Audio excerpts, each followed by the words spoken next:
Hey, good morning everybody. Irish Pepper 2A here, and I want to do yet another video about the attempted assassination on Donald Trump.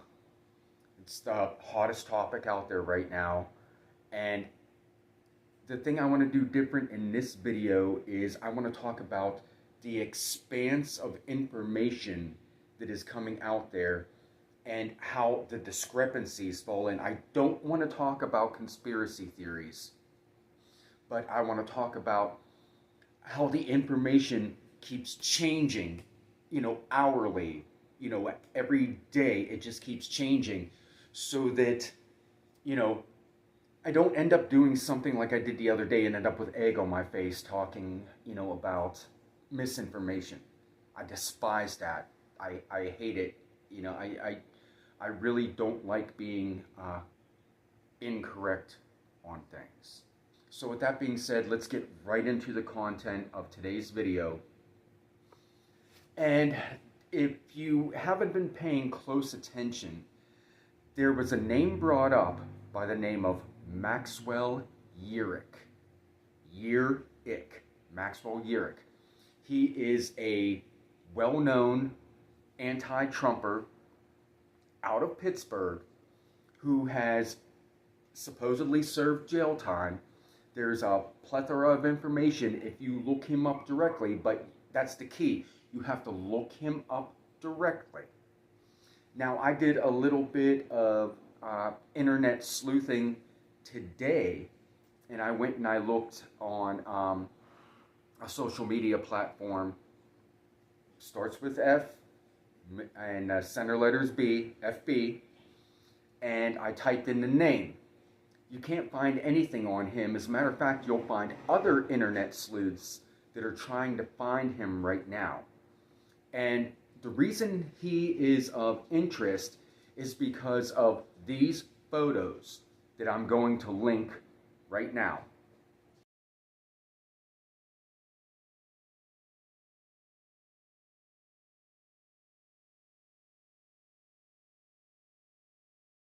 Now, many people will say that this individual more closely resembles the shooter at the Trump rally. Then there are other people that are debunking it. So, I'm just going to let you formulate your own decision on that. There's been people examining ear configuration, jawline, forehead, things like that.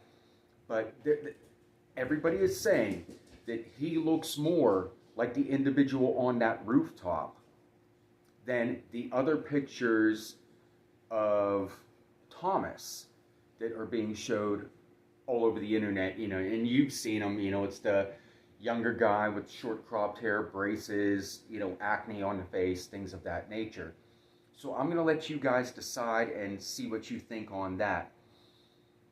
That's borderline conspiracy. I apologize. I said I wasn't going to go there, but it is an inconsistency in the information. People are saying you have the wrong guy. Either way, one of them is dead and the other one cannot be found. So there is somebody on FB that is actually offering a reward if anybody can find Maxwell Yerick, because this guy seems to have disappeared. He's off the grid right now. Nobody knows where he is. The second thing I want to talk about is the difference in media reporting on the firearm used at the scene. Now, it is confirmed that it was the father's gun.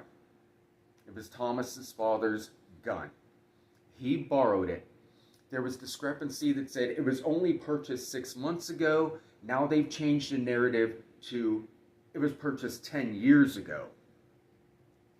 So there's that difference. That changed. They talk about the ammo purchase. That's a hot topic. And the firearm store that sold him, supposedly on July 13th, they sold him 50 rounds of ammo. Okay, big deal. Anybody can go into a sporting goods shop and get 50 rounds of ammo. That's not sus. I've done it. Many other people before me have done it. That's no big deal if you're going to the gun range. He gets 50 rounds of ammo, but yet when they find him up on the rooftop, after he's been neutralized, he had 3 loaded mags with him. Now, any of you that are familiar with the platform of long gun that he was using know that those are 30-round magazines, so that's 90 rounds. So obviously he had more. They're also saying when they went and examined his car, they found an additional 100 rounds. So another 3 magazines worth, which would be a 6 magazine total. So, you know, I don't know why they keep emphasizing that he went and bought 50 rounds, but, you know, now they're saying that they found 90 rounds on him on the rooftop. I mean, how many rounds did you think you were actually going to get off during a Secret Service protected event like that? That just, for them making the importance of mentioning it, I don't know why. I really don't. So then they talk about he went to Home Depot and purchased a ladder. Initially, they said it was 12 foot, and everybody thought, oh, how can a guy walk to the event with a 12-foot ladder with a long rifle and get in position without being detected? Now they've changed it yet again. They're saying it was a 5-foot ladder that he purchased, and it was still in the car. So now they're saying there was no ladder at the event at all. He used an air conditioning system to pull himself up onto the roof, get up there with his weapon, with the ammo, with the other things that he had on him, albeit, you know, minimal, was able to get up there and pull himself up and get on this roof with all that stuff. So, you know, again, you know, there's inconsistencies all over the place, and I think that's why people, including myself, are getting it wrong. Now, they say that they recovered on the roof next to the body, again, after he was neutralized, obviously. They found a cell phone and then some type of remote detonator. And if you look online, I don't have to post pictures of all this stuff. It's easy enough to find. I will post pictures of the harder things to find.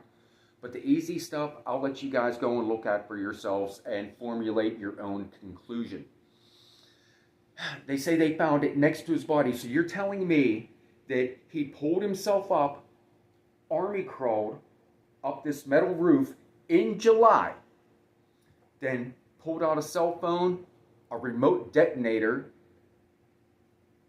and then positioned himself to do all that? You know, no. You know, something doesn't add up with all of that. The last thing I want to talk about, and this is where I went with the retraction on my last video, people are once again talking about a second shooter. Now, initially, I was told that there was one in the crowd. Came to find out that that information was false. Now, there are people saying that there was a shooter on a water tower that was off to the side of where Thomas was. So if you're thinking about it, okay, so like Thomas is here, Trump would have been here, but the water tower is over here. They're saying there was a second shooter up on the water tower shooting down towards Trump. Yet again, the narrative changed. Now they say that wasn't a second shooter, that was Secret Service sniper team up on that water tower. So, you see guys, it's real easy with all the information they're spewing out there, how easy it is to get confused. And I'm wondering now if that's maybe the point. They're trying to throw so much out there that at the end of the day, you're going to forget the facts, the actual facts of the case. That, you know, it was Thomas, it was identified through DNA and facial recognition. and he was neutralized by the Secret Service, and that Trump was wounded. Those are three, well, two facts that we know of for sure. But with everything changing all the time, the attention level of the United States citizens these days is very low for the most part. I hope, I don't want to insult any of my viewers. You guys that are watching, I know you pay attention, but as a whole, the attention level is very low in this country. And I think maybe, just maybe, that's what they're trying to do, is bombard with information to the point that people will get bored. They're not going to bother with it anymore. And they're just going to take, at the end of the day, what the final conclusion is as gospel. But you can't forget all of the evidence that was presented beforehand. Don't let that escape you. All right, guys. So, I implore you to go out and do a little bit of looking. Go on FB, type in that name that I spoke of earlier in the video. Check out some of the posts in there. I think you'll be intrigued. That's if you're a member of FB. If not, no sweat. Don't worry about it.